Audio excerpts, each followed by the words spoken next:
যতক্ষণ না পর্যন্ত বুকে বা মাথায় গুলি চলবে ততক্ষণ পর্যন্ত আমরা কোনো স্ট্রাগল মনে করি না, এবং এক্সট্রা কোনো সিকিউরিটি লাগবে না।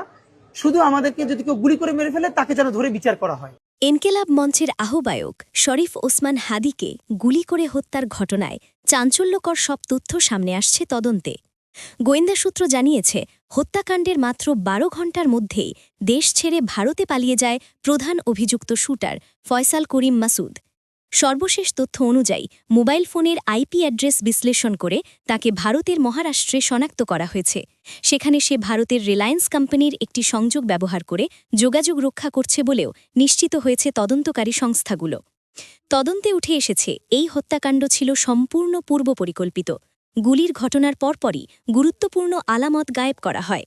পুলিশের হাতে গ্রেপ্তার হওয়া অভিযুক্ত ফিলিপের ২ সহযোগীর জবানবন্দিতে জানা গেছে, ভুটিয়াপাড়া সীমান্ত দিয়ে ফয়সাল ও তার এক সহযোগী ভারতে পালিয়ে যায়।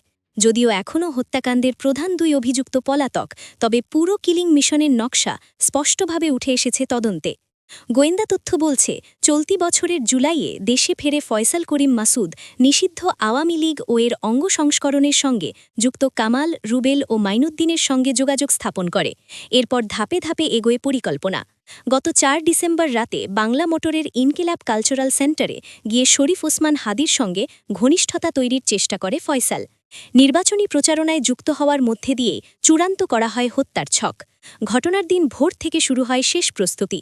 সিসিটিভি ফুটেজে ধরা পড়ে রিসোর্টে বৈঠক, পরিকল্পনা ভাগাভাগি এবং সব যোগাযোগ বিচ্ছিন্ন রাখার নির্দেশ। দুপুরে হাদির সঙ্গে প্রচারণায় অংশ নেবার পর তাকে অনুসরণ করা হয় একেবারে শেষ মুহূর্ত পর্যন্ত। জুমার নামাজ শেষে মতিঝিল থেকে পল্টনের বক্স কালভার্ট সড়কে ঢোকার পর খুব কাছ থেকে ২টি গুলি ছুড়ে শরীফ ওসমান হাদিকে হত্যা করা হয়। দেশজুড়ে আলোড়ন তোলা এই হত্যাকাণ্ডে এখন প্রশ্ন একটাই, ভারতের মাটিতে পালিয়ে থাকা ফয়সাল করিম মাসুদকে কবে আইনের আওতায় আনা যাবে? তদন্তকারীরা বলছেন, সময়ের অপেক্ষা মাত্র।